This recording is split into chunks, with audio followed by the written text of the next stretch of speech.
Bonjour à tous, bonjour à toutes. Je suis Hugo, je suis le directeur du programme académique spécialisé long terme chez EF. C'est des programmes qui vont durer entre 6 mois, 9 mois ou 1 an. Et ça fait maintenant 8 ans que je suis chez EF. On va parler de Parcoursup aujourd'hui. Parcoursup, j'avoue qu'à mon époque, ça n'existait pas. C'était un autre nom, mais c'est le même principe. Et je sais que pour beaucoup, c'est un gros moment de stress aussi, parce qu'on doit faire des choix et on est rarement sûr de soi à ce moment-là.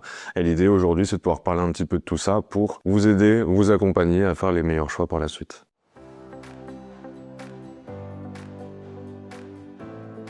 Un moment de stress quand même, parce que je savais pas ce que je voulais faire. Je pensais être un peu seul à ce moment-là, dans cette situation-là. J'avais plein d'amis qui disaient ouais, je veux faire ci, je veux faire ça.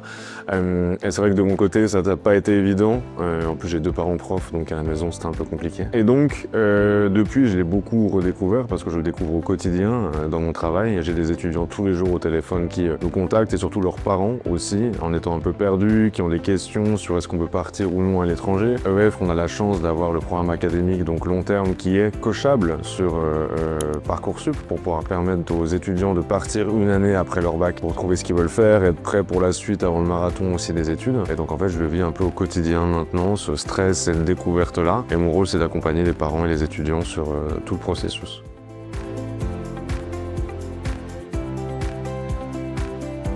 Pour Parcoursup, c'est assez simple, c'est 3 étapes distinctes. On a la première qui commence le 17 décembre jusqu'à mi-janvier, qui va être là pour découvrir les formations qui sont disponibles sur le site, créer son dossier. Et puis à partir du 19 janvier, la deuxième phase commence, c'est celle-ci durant laquelle on va faire nos choix, finaliser notre dossier pour anticiper et de mettre toutes les chances de notre côté.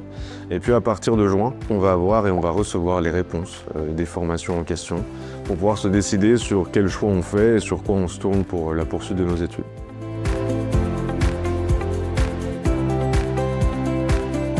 Concrètement, pour ce qui est des personnes qui veulent faire une césure, par exemple, le meilleur moment pour le faire, et nous on le ressent beaucoup dans nos inscriptions, c'est concrètement entre début décembre et mi-janvier. C'est les 2 gros mois où on a le plus d'inscriptions chez nous, puisque c'est le moment où on se rend compte qu'on a besoin de prendre du temps pour soi, on a besoin de se découvrir aussi, de grandir, de s'améliorer dans une langue, de prendre de l'avance peut-être sur la suite de son parcours, afin d'être sûr de faire le bon choix. Donc la plus grosse période chez nous, ça va être décembre-janvier, qui est liée en fait au moment où les étudiants font les choix sur Parcoursup également.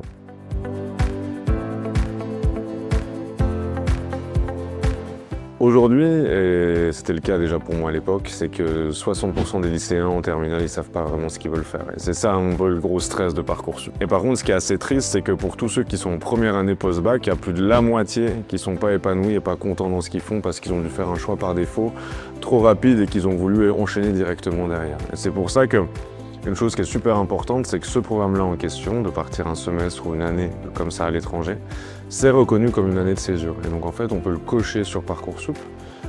Et donc c'est quelque chose qui est vraiment génial. Ça permet de laisser du temps aux étudiants et à tout le monde de pouvoir grandir, se trouver, essayer plein de choses qu'on n'a pas l'occasion de faire quand on est au lycée, mais en terminale en général. Donc c'est vraiment une chance. Moi, ça m'a énormément aidé de pouvoir faire ça avant de me lancer dans les études, de trouver ce que j'aime et ce que j'aime pas. Et en fait, ça m'a rassuré parce qu'en fait, quand je vois ces stats-là, c'est encore une fois, c'est un peu triste en France, mais l'idée, c'est qu'on n'est pas seul et qu'on a des programmes qui sont faits pour les étudiants dans ce cas-là. Même pour ceux qui savent déjà ce qu'ils veulent faire, il y a plein de possibilités pour prendre de l'avance sur ce qu'on veut faire derrière, avoir une meilleure école que ce qu'on aurait pu avoir de base et donc forcément par la suite avoir un effet boule de neige qui est super intéressant.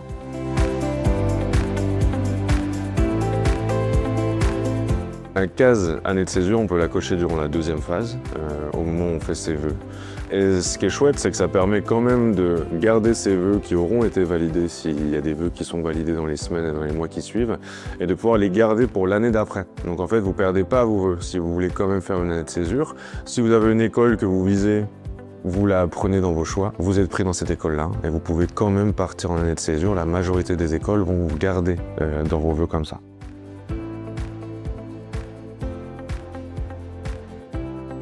Absolument pas, faux.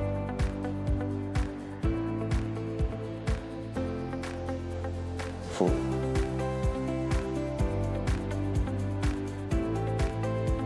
Absolument.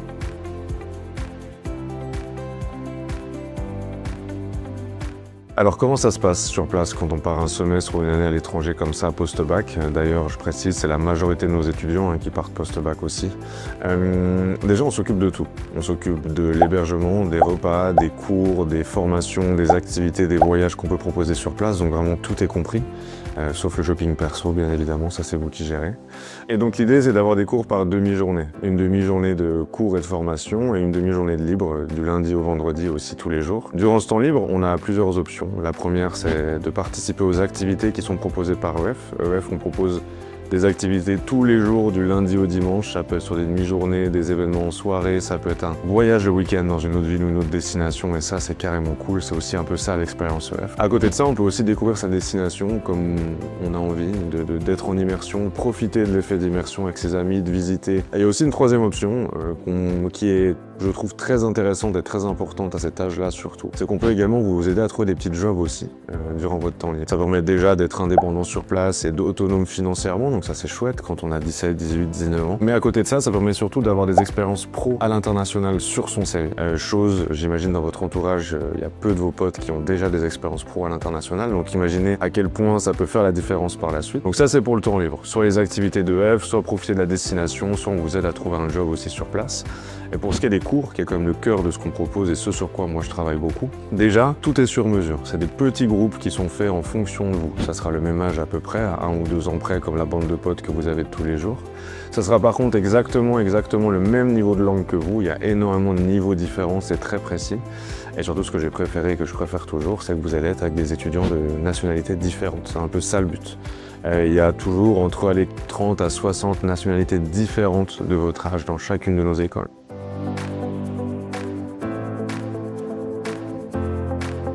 Et pour ce qui est du programme en lui-même, au cœur de ça, comment ça fonctionne? En fait, c'est en plusieurs phases. Déjà, pour commencer, chaque étudiant a un prof tuteur sur ce programme-là. Donc vous avez vraiment un suivi qui est individuel et personnalisé tout le long de votre projet. C'est quelqu'un qui va vous accompagner sur votre orientation, mais aussi sur comment se passe votre projet, mais aussi sur l'après-projet. Donc c'est un vrai suivi de A à Z que vous avez de manière individuelle tout le long du parcours.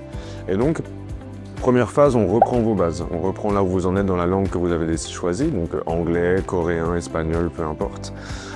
Pour que dans n'importe quelle situation, vous soyez au top du top. Ça peut être dans une discussion du quotidien, dans une situation académique pour l'université, ou dans une situation professionnelle pour ceux qui veulent vite rentrer dans la vie active aussi.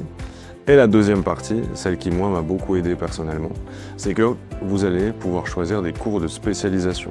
C'est pas que des cours de langue en fait, c'est les cours sur une thématique que vous choisissez, dans la langue recherchée bien sûr. Il y a plus de 100 thématiques différentes. Ça peut être des thématiques qui sont super académiques et un peu générales comme tout ce qui est lié au commerce, management, marketing et autres. Il peut y avoir de la finance, du droit aussi à côté. Et puis des thématiques totalement différentes. Il y a du théâtre, de la cuisine, du sport, de la santé. Voilà, il y a plein de thématiques différentes. L'idée, c'est que vous allez pouvoir vous-même construire votre cursus, aller que dans des cours qui vous intéressent ou sont utiles pour vous. Donc, ne jamais aller dans des cours qui vous intéressent pas. Et ça, mine de rien, on sait que vous avez tous au lycée des cours qui vous intéressent pas et vous êtes rarement les meilleurs dans ces thématiques-là. Et donc, l'idée, c'est de pouvoir premièrement essayer plein de choses, mais ensuite surtout de prendre de l'avance sur ce qu'on veut faire plus tard. Parce que c'est sûr que d'arriver au moment des admissions avec déjà quelque chose qui dit que vous avez fait 9 mois de marketing ou 9 mois de finance ou peu importe, pas forcément par rapport à quelqu'un d'autre qui sort de terminale aussi, vous allez faire une différence énorme et c'est ça qui va vous permettre aussi de pouvoir avoir les écoles que vous voulez, les souhaits que vous voulez. Et à la fin, vous sortez avec un gros certificat EF qui, lui, va être scindé en deux. Par une première partie, il va reprendre toutes les thématiques de formation que vous aurez suivies durant votre parcours, ce qui vous permettra de le justifier, encore une fois, comme je disais juste avant. Et à côté de ça, vous aurez aussi une attestation officielle de langue qui vous permettra de justifier votre niveau de langue un peu tout le long de votre vie. Et ça va faire quand même un beau bagage sur votre CV derrière.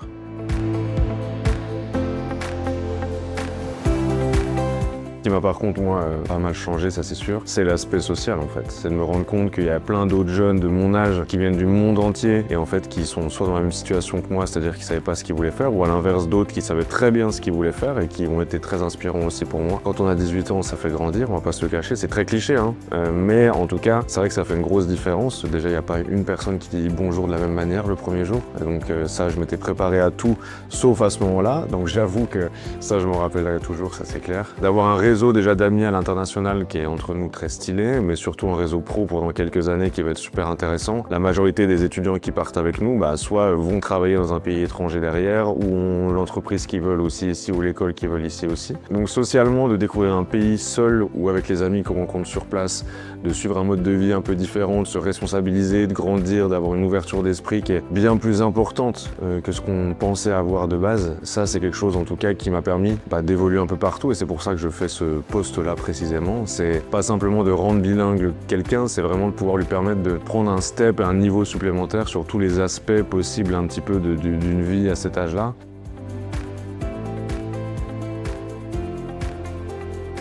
Alors forcément, ça m'a apporté beaucoup au niveau de mes études parce que j'en ai faites au final et j'ai été pris dans des bonnes écoles, honnêtement. Et surtout au niveau pro, mine de rien, petite anecdote mais assez chouette, et que EF, ça m'a permis d'être pris et aussi de faire mon master aux États-Unis, chose que je rêvais de faire quand j'étais en terminale. Et j'ai passé mon entretien de stage de fin d'études quand j'étais encore aux États-Unis, dans mon campus à l'époque. Et c'est ma manager aujourd'hui qui est toujours là, qui m'avait pris il y a 8 ans. Donc comme quoi, EF, ça m'a bien aidé parce qu'aujourd'hui, j'ai passé un peu tous les steps possibles dans l'entreprise. Et aujourd'hui, je suis directeur académique du programme. Donc c'est vrai que c'est chouette parce que c'est un accélérateur, c'est un booster aussi, il y a beaucoup de travail derrière, on va pas se le cacher, mais en tout cas, ça permet d'avoir toutes les armes de votre côté. Et ça, c'est quelque chose qui change la vie aujourd'hui. On est beaucoup à vouloir faire les mêmes études ou les mêmes jobs. Aujourd'hui, il n'y a pas le choix, faut se différencier. Et donc l'année de césure ou le semestre de césure, c'est même encouragé par l'éducation nationale maintenant. Et je pense que il faut le faire, quoi. C'est autant pour le pro que pour le perso, que pour le social, que pour l'académique. C'est vraiment un voyage à faire une fois parce qu'après, on n'a plus le temps de le faire.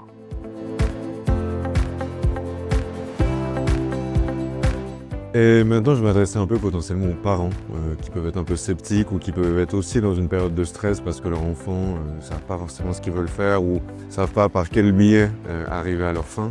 Mes parents étaient sceptiques alors que pourtant ils sont profs au lycée. Et aujourd'hui, il y a tellement de parents qui nous recontactent après le projet en étant déjà rassurés, en voyant leur enfant qui garde cette curiosité qu'il avait pu avoir plus jeune, de motivation, d'études aussi.